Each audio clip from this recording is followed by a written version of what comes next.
अस्सलाम वालेकुम। उम्मीद करता हूँ आप सब खैरियत से होंगे। आज हम बात करने वाले हैं उन लोगों के लिए कि जो 35 साल की एज क्रॉस कर चुके हैं या उसके करीब हैं, तो आपने महसूस किया होगा कि आपके अंदर एनर्जी लेवल्स अब कम हो गए हैं, काम की मोटिवेशन नहीं रही और हेल्थ का जो गैप है वो नीचे आता चला जा रहा है। तो आज मैं आपको बताऊंगा कि आपने ऐसी कौन सी खाने की चीज़ें हैं जो आपने खानी है और क्या अवॉइड करना है आफ्टर 35 ईयर्स ऑफ एज, ताकि आप एनर्जेटिक, फिट और हेल्दी रहें और एजिंग जो है उसको स्लो डाउन कर सकें। पहले बात करते हैं कि क्या खाना चाहिए। नंबर 1 पर आते हैं हाई क्वालिटी प्रोटीन। हर मील में आपने प्रोटीन का जो इस्तेमाल है वो यकीनी बनाना है, उसे ज़रूर शामिल करना है। चिकन हो गए, अंडे, फिश, दाल, चना या ग्रीक योगर्ट वगैरह, ये प्रोटीन के अच्छे सोर्सेज हैं। प्रोटीन्स जो हैं ये मसल्स को बचाते हैं और मेटाबॉलिज्म को एक्टिव रखते हैं, इसलिए प्रोटीन का इस्तेमाल यकीनी बनाएं। नंबर 2 पर आते हैं fibre rich foods.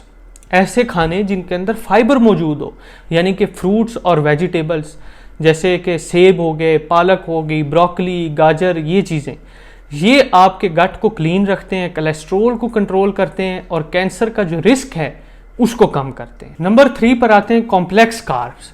White rice और जो ब्राउन ब्रेड है, इसकी बजाय आपने brown rice, oats, whole wheat की रोटियां इस्तेमाल करनी है। ये क्योंकि स्लो डाइजेस्ट होते हैं, जिससे जो शुगर स्पाइक है वो नहीं होती और जो एनर्जी है वो कंसिस्टेंट रहती है। नंबर 4 पर आते हैं हेल्दी फैट्स, जो कि ओमेगा 3 फैटी एसिड्स होते हैं। ये आपको अखरोट से, फ्लैक्स सीड, मछली, इनसे मिलेंगे और अगर इनका मौसम नहीं है या आप खा नहीं सकते या आपको एलर्जी है तो आप फिश ऑयल के सप्लीमेंट्स भी इस्तेमाल कर सकते हैं।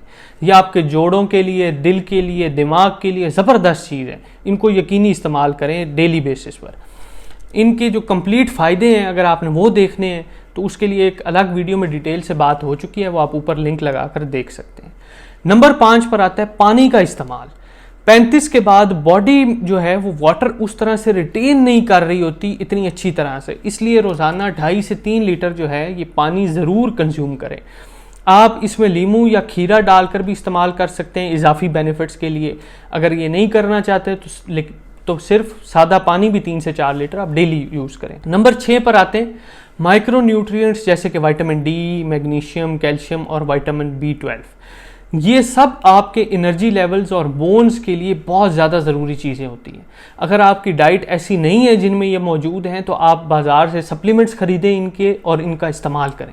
विटामिन डी की कमी तो हर 10 में से 5 बंदों को हमारे रीजन के अंदर मौजूद होती है, जिससे हेल्थ बहुत बुरी तरह मुतासिर होती है। तो विटामिन डी का जो है कंजम्पशन उसको यकीनी बनाएं। अगर आप विटामिन डी के ऊपर डिटेल्ड वीडियो देखना चाहते हैं तो आप ऊपर लगे लिंक को दबाएं और वीडियो देख सकते हैं। आगे चलें तो अब बात करेंगे कि ऐसी कौन सी खाने की चीज़ें हैं जो आपने नहीं खानी आफ्टर 35। पहले नंबर पर आते हैं शुगरी फूड्स एंड ड्रिंक्स। ये जो रिफाइंड शुगर है ये आपकी स्किन को एज करती है, एनर्जी क्रैश होती है इससे। डायबिटीज़ का जो रिस्क है, शुगर का रिस्क है, वो बढ़ जाता है। ये मिठाई, बेकरी आइटम्स हो गए, सॉफ्ट ड्रिंक्स, शरबत, इन सब चीज़ों को आपने अवॉइड करना है। नंबर 2 पर आते हैं प्रोसेस्ड और फ्राइड खाने। ये नगेट्स हो गए, समोसे, चिप्स, फ्रोज़न पराठे, ये चीज़ें ये आपने अवॉइड करनी है। इनमें ट्रांस फैट्स होते हैं जो आपके दिल और जॉइंट्स दोनों के लिए ख़तरनाक होते हैं। तो ये जितना आजकल फ्रोज़न चीज़ों का चक्कर चला हो, इनको अवॉइड करें। नंबर 3 पर आते हैं वाइट कार्ब्स, यानी कि white bread, pasta, bakery products. ये सब कैलोरीज तो देते हैं लेकिन कोई न्यूट्रिशन नहीं होती इनके अंदर। ये आपको जल्दी थकाएंगे, आपकी स्किन का बेड़ा गर्क करेंगे, आपके एक्ने का मसला होगा, स्किन एज करेगी और मोटापा होगा इसके साथ साथ। तो इसलिए इनसे तो बिल्कुल आपने जो है वो साइड पे हो जाना है। नंबर 4 पर आती हैं लेट नाइट क्रेविंग्स, स्नैकिंग।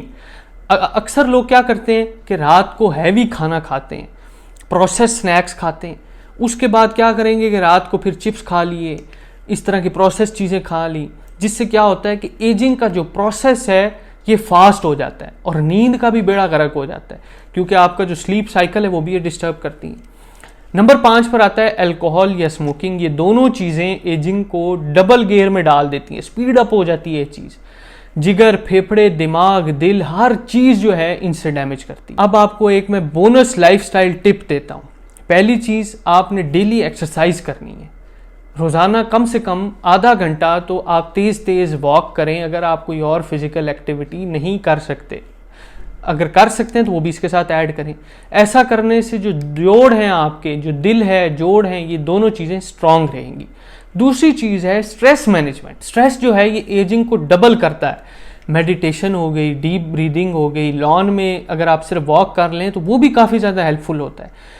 कभी भी अपने काम को, अपनी सेहत पर आपने तरजीह नहीं देनी, क्योंकि ये चीज़ें आपको इन द लॉन्ग रन काफ़ी ज़्यादा डिस्टर्ब करती हैं। तीसरी चीज़ है नींद। हर रात 7 से 8 घंटे की पुरसुकून नींद आप किया करें।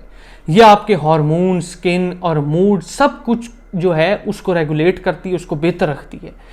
आजकल लोग काम की वजह से नींद को कुर्बान करते हैं, लेकिन याद रखें कि ओवर वर्किंग अब प्रोडक्टिविटी नहीं बल्कि स्लो सुसाइड बन चुका है।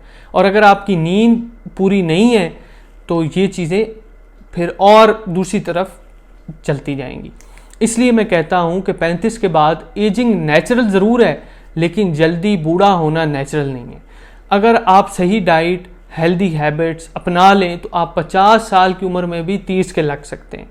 इसके साथ मैं इस वीडियो का इख्तिताम करता हूँ। उम्मीद करता हूँ आपको ये वीडियो इन्फॉर्मेटिव लगी होगी। आपसे मुलाकात होगी जल्द इंशाल्लाह अगली वीडियो में। तब तक अपना ख्याल रखिए, लेकिन चैनल को आपने सब्सक्राइब ज़रूर कर लेना और वीडियो को लाइक करना है। अल्लाह हाफिज़।